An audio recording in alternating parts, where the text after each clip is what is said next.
To begin with, I just wanted to take a quick poll before I started. I wondered how many of you are in favor of a violent revolution to overthrow the United States government in favor of a completely new and different form of governance? By a show of hands. In the back? Yeah, nobody. Of course not. Well, that's what I'm here to talk about today, and that's what I'm going to be warning you about. So let's get right to it. Marxism itself is not a form of government. Many people think that it is, and they suppose that when a country would change its governing body to Marxism, that it would be a Marxist-style government. There's actually no such thing as a Marxist-style government. That is a misnomer. Marxism is simply the means by which a government is usurped and overthrown. So it is a way to dispose of the current government in favor of typically socialism. That's usually what the alternative is. That's been the case historically, and that's why wherever we see Marxism employed in a country, what you end up with is a form of socialism or communism that is very violent and very totalitarian and fascistic in nature. So there is no Marxism as a form of government. Marxism, and that's kind of the sleight of hand of Marxism, it's really just a means by which to get rid of the current government in order to replace it with something new. So how does that work?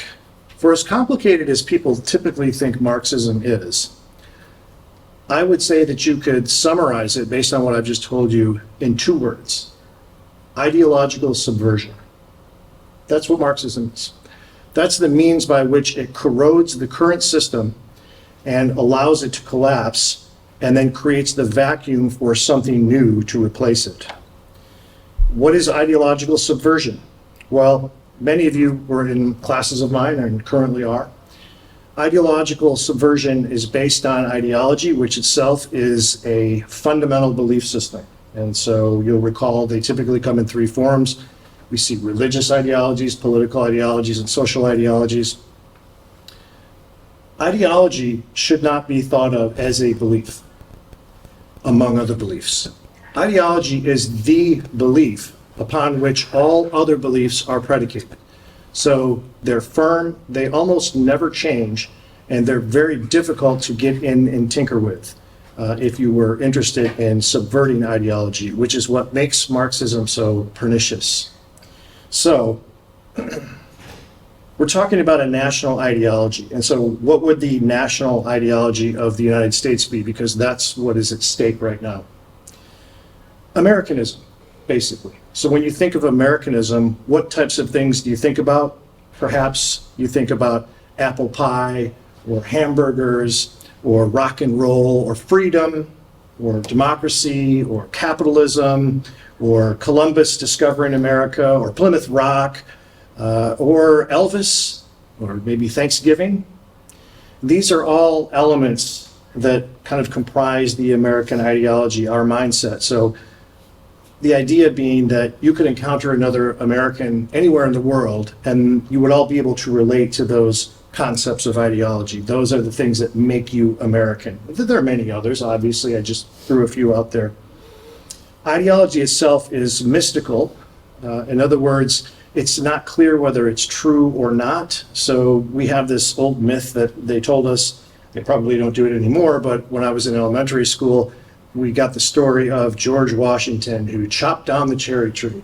And then when he was asked about it, he said, "I cannot tell a lie." He was honest and good-natured, and so even though he did this bad thing by cutting down the cherry tree, he couldn't lie about it, and he told the truth.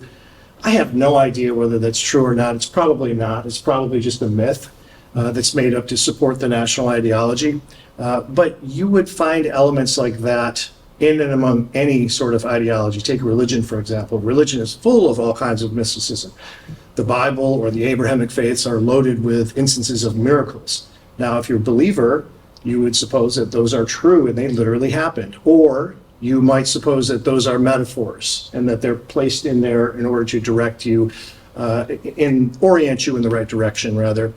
And so that is the value there. I don't know whether the American mystical ideas of ideology actually happen or not, and I think it actually doesn't matter. It's sort of irrelevant.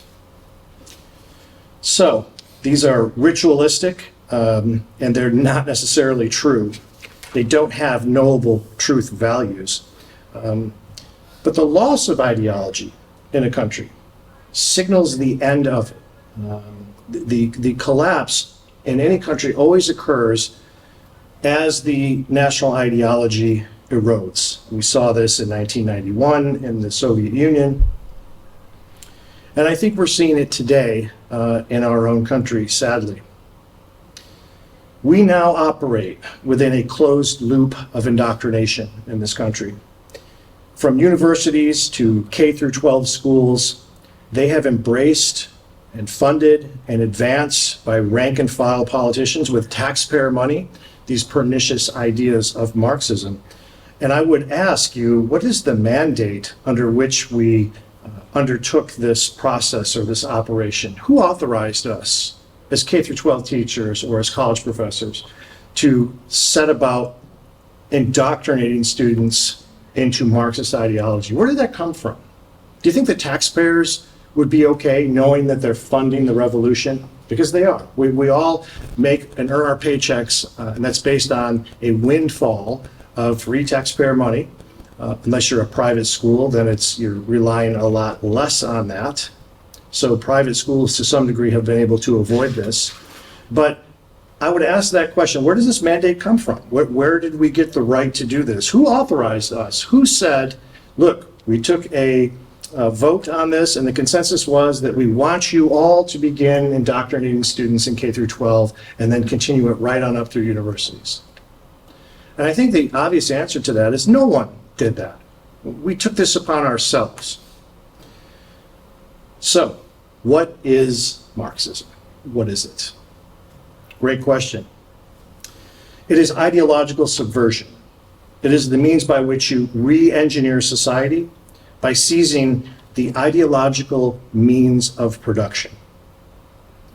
Marx believed and heavily argued in favor of two things, and that was that private property should be abolished and that the means of production ought to be seized by the workers.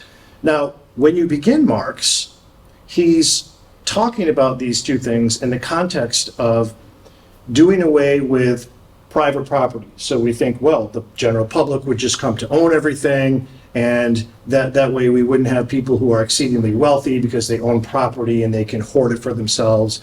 It has a practical application. And then seizing the means of production seems to align, for Marx in the beginning at least, with taking over the factories. So you would have some collective of workers that now would be in charge of or would technically own through perhaps employee shares or something like this. They would own that means of production. But Marx pulls a little sleight of hand there because he makes a distinction between infrastructure and superstructure. So the infrastructure would be the actual factories that have a means of production and the people of wealth and means who control those. But then he moves from there to the superstructure. And what he's talking about in superstructure is the ideology of the country in question. So when Marx says that he wants to see private property abolished, what he's really saying is that he wants the quote unquote property of ideology, the private property of ideology abolished. So you may hear discussion in college courses of now you hear the term whiteness a lot, right? We've got to do away with whiteness. We've got to abolish whiteness. It's a bad thing. Whiteness is the form of private property. It's ideological private property. If you have whiteness, then you can use that like capital. You can go into the society and you can invest it, and in light of having this whiteness, other good things can come to you that would be inaccessible to other people who don't have the property of whiteness. So that's what he's really talking about when he says he wants private property abolished, and that's the sleight of hand. He wants ideological private property abolished. And the means of production of that ideology occurs in the schools, which is where we learned about Americanism and how to be patriotic and what the country stood for and the founding fathers and the principles and the myths and all of those things. And so that is the ideological means of production that he's talking about seizing. So it's very important to see that sleight of hand with Marx. On the surface, it sounds like he's talking about factories and rich people. And like, who wouldn't be for that, right? The rich people, they have too much money. They're hoarding everything up for themselves. And, maybe it would be better if the workers had some investment or share in the companies in which they worked. So it sounds reasonable in the beginning until he moves to what he's really talking about. This is a symbolic and metaphorical exercise. So, how is the American ideology or the American mindset reproduced in society? Well, it's typically done through families, schools, and other civic institutions. They all function together like little factories to reproduce this American ideology and to reify it, to shore it up, to make sure that we all have a sense of being Americans and that we're all involved and we're all in this together. We lead with our humanity first and those sorts of things, ideally. Here's what's important to note. Power itself can only be seized temporarily. However, if I seize control, meaning I seize control of the means of ideological reproduction, that is much more effective than seizing power in and of itself, because now I have a way to protect the power that I've seized. So seizing control is much more important than simply seizing power. We have two political parties in this country that vie back and forth for power. We have elections and this party comes into power, that party leaves power. But if you could actually seize control, then you would be able to determine who's able to come to power and who isn't. So it's far more important to seize the means of control than it is simply power itself, because they go hand in hand once you have seized control. Now, what is ideological subversion specifically, and how do they carry this out in K through 12 schools and universities? Primarily, I would assert through the manipulation of language. And one of the means by which they do this is a theory that comes from our humanities and English departments. And this is called social constructivism. Social constructivism is the idea that everything that we consider real, that we agree on, that's around us, is nothing more than an agreement, an implicit agreement that we all have, that we're going to simply agree that this is what that thing shall be. There's no objectivity to it. So for example, some things are socially constructed. The value of money, for example, that's socially constructed. We have to agree that, yes, this is what $1 is worth, and if we, because it's nothing but a piece of paper, it's an object. But if we largely agree together, yes, it has a value, and here's how it's stratified, and here's the purchasing power of it, etc., then it has a use. So that's a good example of a genuine social construction. But now in the universities, you are hearing things, even on our own campus, about social constructivism where race is a social construct. That's wrong. There's no compromising there. Now, I think in the case of gender, it's true that there is some social constructivism to gender, right? We sort of agree that maybe this is the way a man would present himself, or this is the way a woman would present himself. So there is an element of social constructivism in there. But the idea of race being purely a social construct is wrong. And when you lie about that, and you dishonestly assert that it is nothing more than a social construct, what you are doing is you are jeopardizing people's health and safety and well-being. Because, first of all, forensic scientists with greater than 85% accuracy are able to find human remains. They could have been somewhere for decades, and all they have are bones to look at. And simply based on the structure of those bones, they can determine with greater than 85% accuracy what the race of that person was. Now that has some real utility, because if it's someone who was murdered, now we can take that information and we can perhaps draw a composite. We can compare that to lists of people who've been reported as missing and see if we can solve the crime. If we were to throw our hands in the air and say, well, it was all just a social construct, who could know? We have no way of knowing. Then we wouldn't even bother to look at that, and we would have crimes that went unsolved. Or how about people whose ethnicity makes them more likely to suffer from certain illnesses?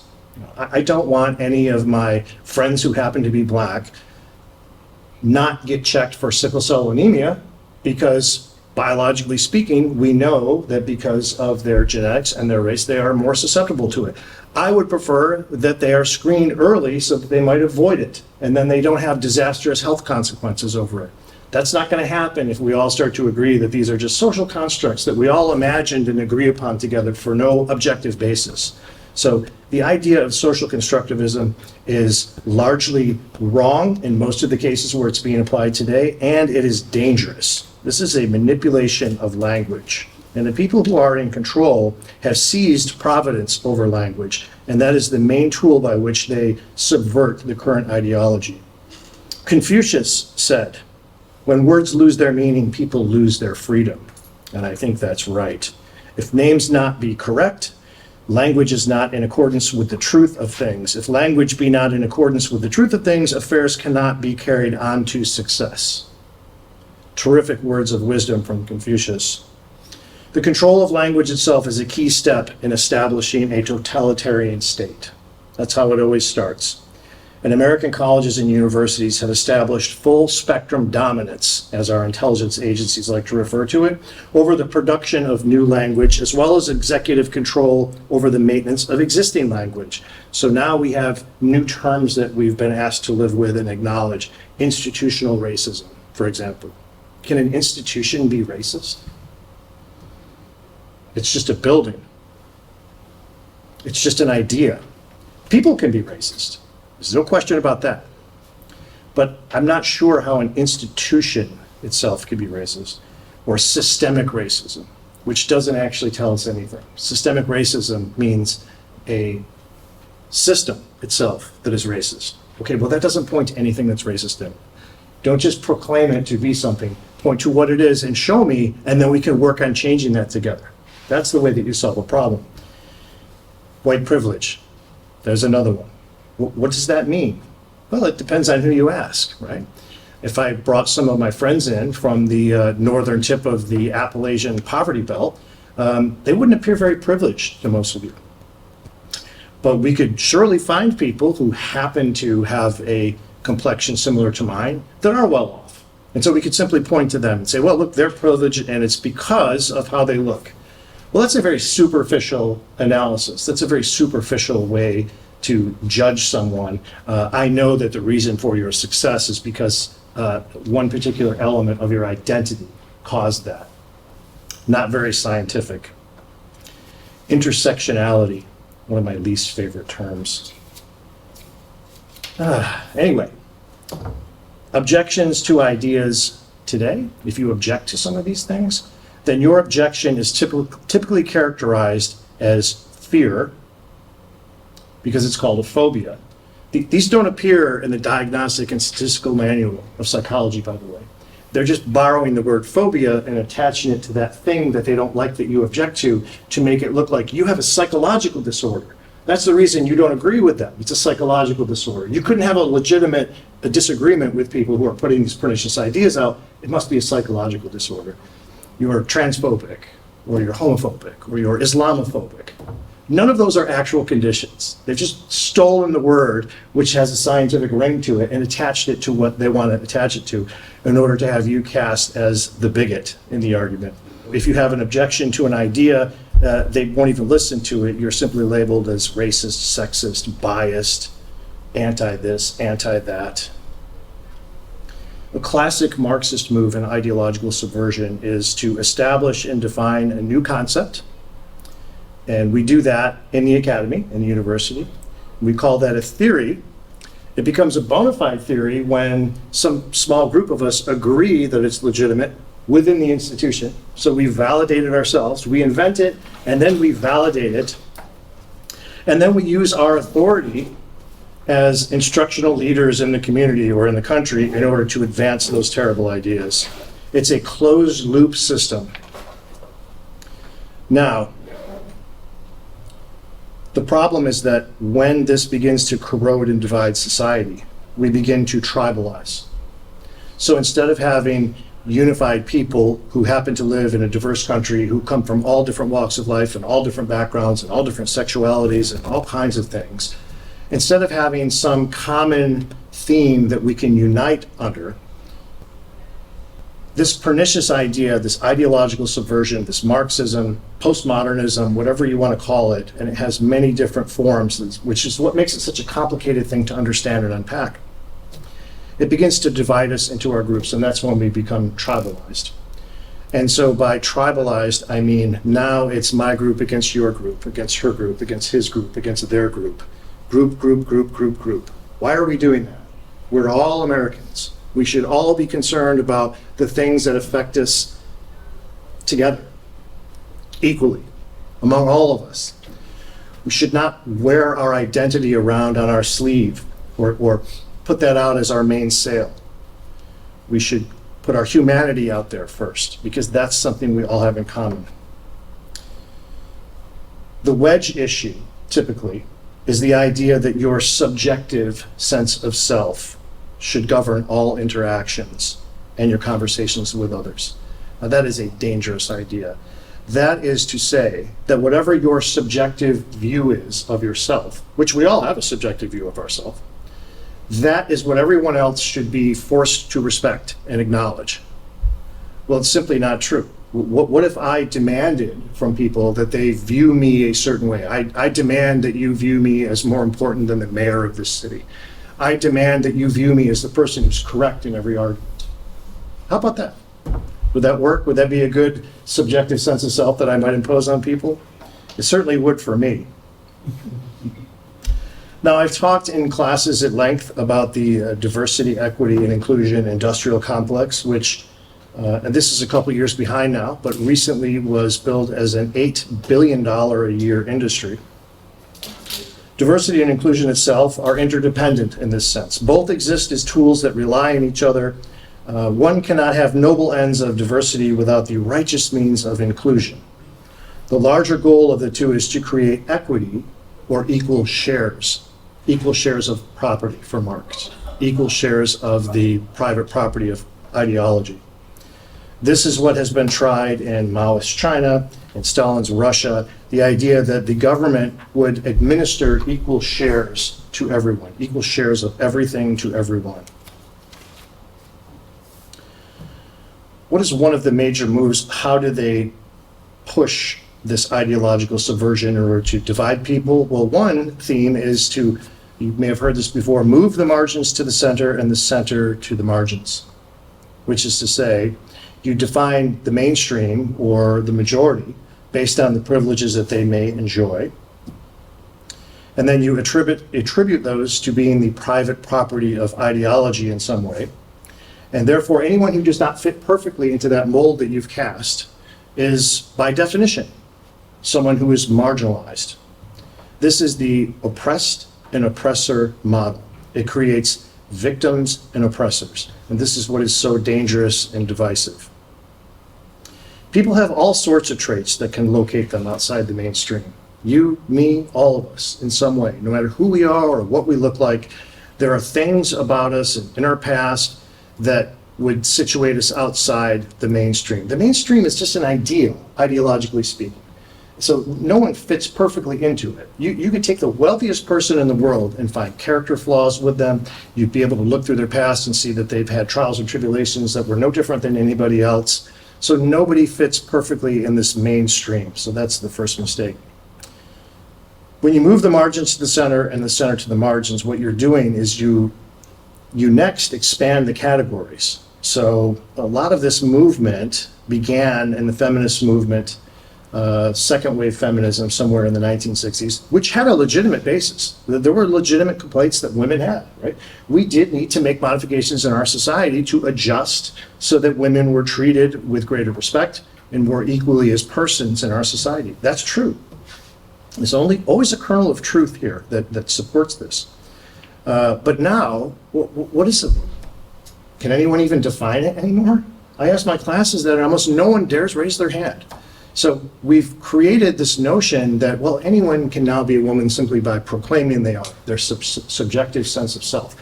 And what is the net result of that? Who is that harmed? Women. That's who is harmed. All you have to do is look around at women's sports teams to see the damage from that. Having a characteristic that situates yourself outside of the mainstream just makes you slightly imperfect or different. It doesn't make you oppressed or marginalized. We all have some category about us, something about us that situates us outside of the perfect ideal majority. And that is generally why they like to use the term social justice. because in this country we have actual justice, which is blind, which means it doesn't matter where you're from, or who you like, or how you pee, or how you present yourself in public, whatever your preferences are, or whatever people's opinions are of you. It doesn't matter. You are treated equally. Now, it's not saying that it's a perfect system. People get dispossessed and railroaded in our justice system all the time. That's true. But we have some pretty good measures to correct that when it does happen. So the idea of actual justice is the one that we ought to be aspiring to, because that impacts every person equally.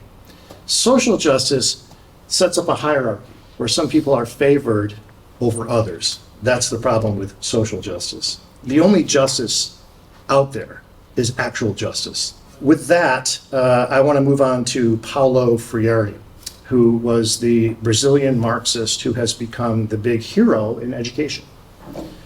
And to understand just a little bit about Freire, he has a genuinely terrible history when he was a kid. His father worked for the state in Brazil. His father was a police officer.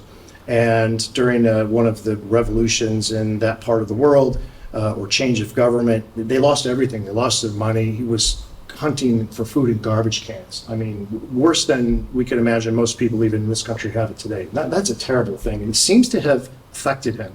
And it seems to have determined his course in life, because he became a Marxist who was interested in doing away with this style of governance in favor of a socialist model. And the way that he deploys his theory in education today in the universities is through the idea of generative themes. He repeats this over and over in his works. So for Freire, political education is the only education that's actually relevant, that actually matters. So Freire doesn't actually care about teaching you math, or teaching you how to read and write, or teaching you anything that's actually valuable.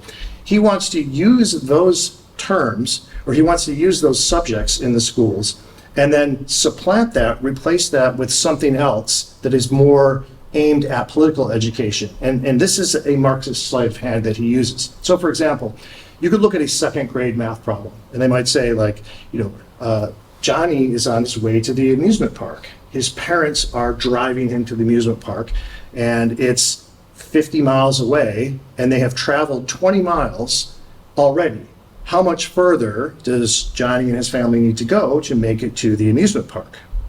Simple math, right? The generative themes idea under Freire is that you would take that actual math problem and use it to start a different conversation with the second graders. So instead of actually getting to the simple answer of it, and moving on, learning that, and moving to something else, you take that and you say, now why might he be on the, how many of you have been to an amusement park in here? Oh, some of you haven't been to an amusement park. Well, why haven't you been to an amusement park? Why do you think you've been to an amusement park and he hasn't? Is it maybe because your parents don't have enough money to go? Is this a thing that only wealthy people can do? Who gets to enjoy the amusement park and who doesn't? Now you've taken that math problem, which on its surface looked perfectly innocuous and something you would expect in any second grade class, and you've flipped it and you've converted it into a conversation about economics and politics and race and everything else. And this is the sleight of hand. This is the generative theme that Freire talks about over and over and over ad nauseum in his works. Freire sees traditional education, he refers to it as banking transactions, simply learning how to connect disconnected syllables. He wants people to see the political context of your real concrete conditions, especially if you are one of the oppressed. And that occurs through the use of these generative themes. Knowledge is a gift bestowed upon students, like making deposits and accounts, like banking transactions. So that's his idea of traditional education. He wants that completely flipped. So you can take some of the methods that they use, the math example that I gave you, and you use that to start other conversations. Now you have second graders sitting around talking about politics and sex and gender and race and economics all day long instead of learning math. So it's not just that they're teaching something that they really don't have any business teaching in these schools.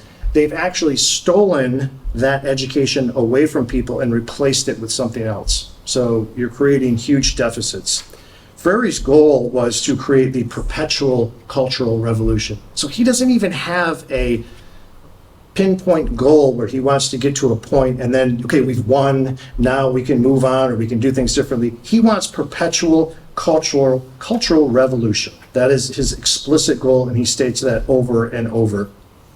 Trigger the learners, and then you abstract from the superficial problem your ability to talk about that in terms of politics.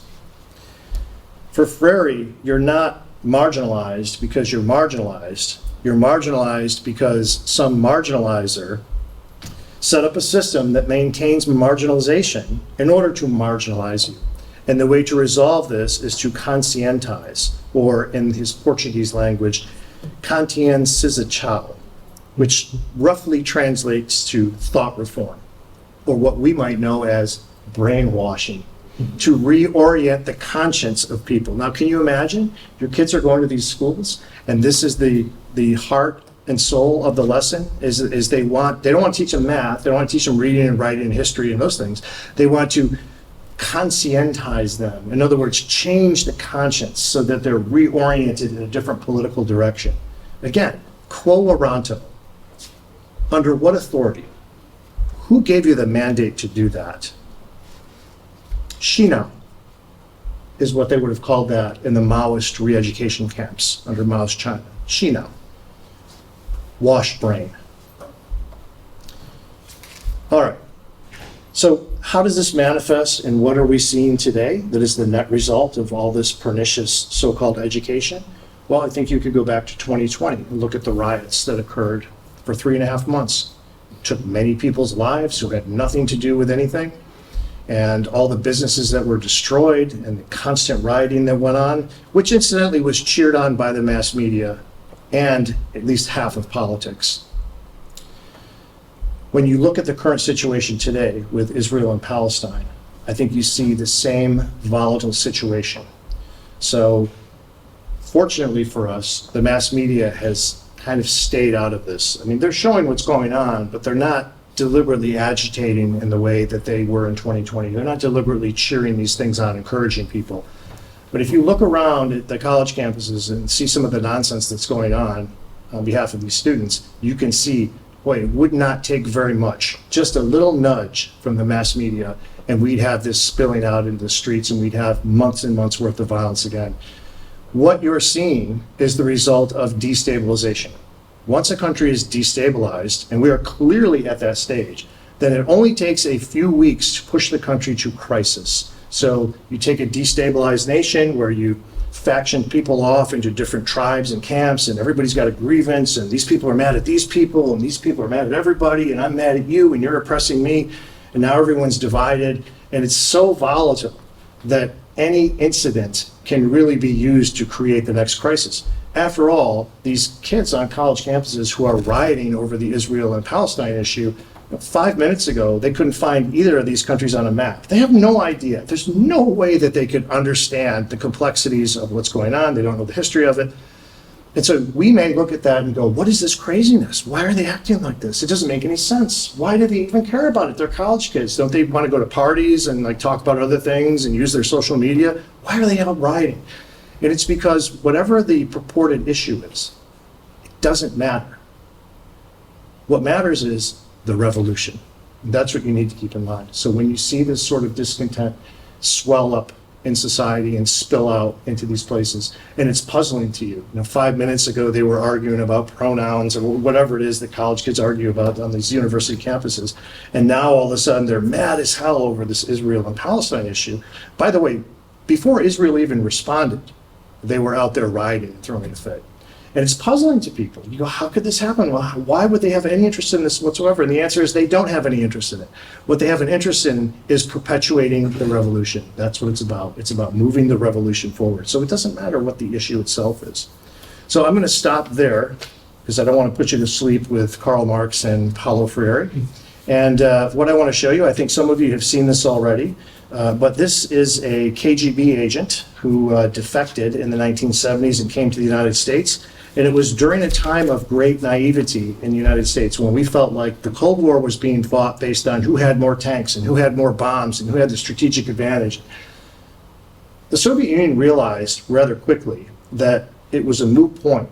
You could no longer win a war because when both parties are armed with nukes, you're just going to cancel each other out. They launch on us, we launch on them. nobody wins. So how do you defeat your adversary when each of you is nuclear armed? How do you do that? And the answer is you use ideological subversion. And nobody knows this better or deeper or more personally than the Russians, who were subjected to it themselves in the Bolshevik Revolution of 1917. And so they had used ideological subversion in the 1950s and the 1960s in order to perpetuate and start sowing these seeds of discontent. So let me show you very briefly what he had to say about that. Well, you spoke several times before about ideological subversion. That is a phrase that I'm afraid some Americans don't fully understand. When the Soviets used the phrase ideological subversion, what do they mean by it? Ideological subversion is the process which is legitimate, overt, and open. You can see it with your own eyes. Only about 15% of time, money, and manpower is spent on espionage as such. The other 85% is a slow process which we call either ideological subversion or active measures, активные мероприятия in the language of the KGB, or psychological warfare. What it basically means is to change the perception of reality of every American to such an extent that despite of the abundance of information, no one is able to come to sensible conclusions in the interests of defending themselves, their families, their community, and their country.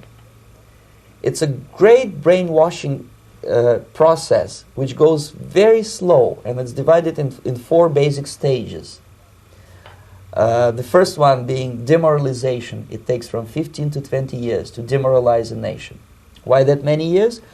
Because this is the minimum number of years which requires to educate one generation of students in the country of your enemy, exposed to the ideology of the enemy. In other words, Marxism-Leninism ideology is being pumped into the soft heads of at least 3 generations of American students without being challenged or counterbalanced by the basic values of Americanism, American patriotism. The result you can see. Most of the people who graduated in the 60s, dropouts or half-baked intellectuals, are now occupying the positions of power in the government, civil service, business, mass media, educational system. You are stuck with them. You cannot get rid of them. They are contaminated. They are programmed to think and react to certain stimuli in a certain pattern. You cannot change their mind, even if you expose them to authentic information, even if you prove that white is white and black is black. You still cannot change the basic perception and the logic of behavior. In other words, these people, the process of demoralization is complete and irreversible. To get rid society of these people, you need another 20 or 15 years to educate a new generation of patriotically minded and common sense people who would be acting in favor and in the interests of the United States society. The demoralization process in the United States is basically completed already. For the last 25 years, actually it's overfulfilled, because demoralization now reaches such areas where previously not even Comrade Andropov and all his experts would even dream of such a tremendous success. Most of it is done by Americans to Americans, thanks to lack of moral standards. As I mentioned before, exposure to true information does not matter anymore. A person who was demoralized is unable to assess true information. The facts tell nothing to him. Even if I shower him with information, with authentic proof, with documents, with pictures, even if I take him by force to the Soviet Union and show him concentration camp, he will refuse to believe it until he is going to receive a kick in his fat bottom. When a military boot crashes his balls, then he will understand, but not before that. That's the tragic of the situation of demoralization. So basically America is stuck with demoralization, and unless, even if you start right now, here, this minute, you start educating new generation of Americans, it will still take you 15 to 20 years to turn the tide of ideological perception of reality back to normalcy and patriotism. And yet these people who've been programmed and, as you say, in place and Yes. who are favorable to an opening with the Soviet concept, these are the very people who would be marked for extermination in this country? Most of them, yes. Simply because the psychological shock when they will see in future what the beautiful society of equality and social justice means in practice, obviously they will revolt. They will be very unhappy, frustrated people. And the Marxist-Leninist regime does not tolerate these people. They will join the links of dissenters, dissidents. Yes. Unlike in present United States, there will be no place for dissent in future Marxist-Leninist America. In future, these people will be simply squashed like cockroaches. Nobody is going to pay them nothing for their beautiful, noble ideas of equality. This they don't understand, and it will be a greatest shock for them, of course. The next stage is destabilization. This time, subverter does not care about your ideas and the patterns of your consumption. Whether you eat junk food and get fat and flabby doesn't matter anymore. This time, and it takes only from 2 to 5 years to destabilize a nation, what matters is essentials: economy, foreign relations, defense systems. And you can see it quite clearly that in some areas, in such sensitive areas as defense and economy, the influence of Marxist-Leninist ideas in the United States is absolutely fantastic. I could never believe it 14 years ago when I landed in this part of the world that the process will go that fast. The next stage, of course, is crisis. It may take only up to 6 weeks to bring a country to the verge of crisis. You can see it in Central America now. And after crisis, with a violent change of power, structure, and economy, you have so-called the period of normalization. It may last indefinitely. Normalization is a cynical expression borrowed from Soviet propaganda. When the Soviet tanks moved into Czechoslovakia in '68, Comrade Brezhnev said, "Now the situation in brotherly Czechoslovakia is normalized." This is what will happen in the United States if you allow all these schmucks to bring the country to crisis, to promise people all kind of goodies and the paradise on earth, to destabilize your economy, to eliminate the principle of free market competition, and to put a big brother government in Washington, D.C. Situation is not under control. Situation is disgustingly out of control. Most of the American politicians, media, and educational system trains another generation of people who think they are living at a peacetime. False. United States is in a state of war, undeclared total war against the basic principles and the foundations of this system. It's the system, however ridiculous it may sound, the world communist system or the world communist conspiracy. Whether I scare some people or not, I don't give a hoot. If you are not scared by now, nothing can scare you. You have literally several years to live on unless the United States wake up. The time bomb is ticking with every second. The disaster is coming closer and closer. Unlike myself, you will have nowhere to defect to. This is it. This is the last country of freedom and possibility.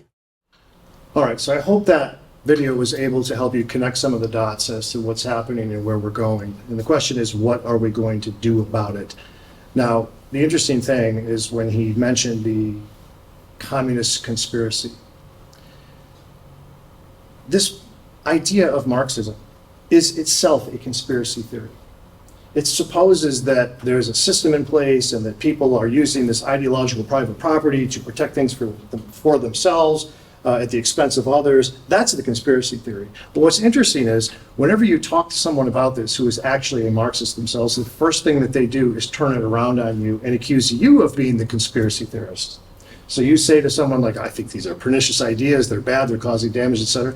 And their reaction is oftentimes, wow, well, you're quite the conspiracy theorist, which is a very interesting way to approach it. I know you are, but what am I? Most of us outgrew that a long time ago. The one who smelt it dealt it. It's just not a very clever counter-argument when you're going after these Marxists. So here's what I'm going to end on. I have one more to show you. This one's only about a minute and a half long. If you really wanted to see what some of the result looks like of this type of indoctrination of dividing people and fueling these fires and making them upset about things, we just came off of Thanksgiving. And so here is a take on Thanksgiving that I think is worth paying attention to. Happy Thanksgiving, America. I'm Donna, and I'm here with my friends to tell you the real history behind this holiday. Growing up, I knew that what they told you in school about Thanksgiving wasn't true. That's not the true story. The true story behind Thanksgiving was, after every killing of a whole village, these European settlers celebrated it, and they called it Thanksgiving. But it wasn't until Abraham Lincoln became president that it became an official holiday. He ordered 38 Dakota men to be hung for war crimes. After the sacred holiday Christmas. We take this time to remember our elders who lost their lives due to what really happened. Usually my mom makes a Native American dish for us and we pray. Growing up, I would be kind of annoyed that they didn't know what actually happened on Thanksgiving and that they're actually celebrating the deaths of many people and many tribes that were lost. Whether it's to give thanks or to be with your family, you should learn how the holiday was established in the first place. I'm thankful for being born indigenous to this continent. I'm thankful that I still have my culture. I'm thankful that my elders kept our culture alive all these years. I'm thankful to be indigenous, resilient, and alive. I'm thankful for us all to be able to stand together, stand strong, and stand as one. Happy Thanksgiving, America. Just absolutely awful. And again, the mechanism there is that totally false? Largely. However, there are some kernels of truth there. It is true that Native Americans were treated horribly when there were settlers here. Some of those stories have kernels of truth to them, but you take that kernel of truth and you expand on it, you purport to be putting the fire out, but you're really dumping gas on it, and you end up with angry kids like that who are not going to do a lot of good in the world. And it's hard to imagine how do we bring them back together with the rest of us to acknowledge the fact that we're all human beings first and also Americans, and so we're in this together, and so we've got to figure out a way forward. I would assert to you that the way forward here is to raise awareness, to be aware of exactly what you're being exposed to, and to call people out on things. So when someone is in a course and they're putting forth one of these terrible ideas, perhaps it's something to do with social constructivism, or it's perhaps a hijacked conversation about race and gender in a math class or somewhere else. I think you should exercise your freedom of speech and your right as a student to demand evidence to support that, or to argue it, or to counter it in some way. And that's where all of this starts. So spreading awareness is how we take care of this. Boy, in the worst moment of that video, as angry as they looked, and the things that they were saying and the way that their demeanors were, I was just waiting for one of their iPhones to go off with a message tone under the table. Anyway, thank you very much for coming today. I hope I didn't keep any of you too late. I appreciate you coming in here and having to listen to this. So thank you very much.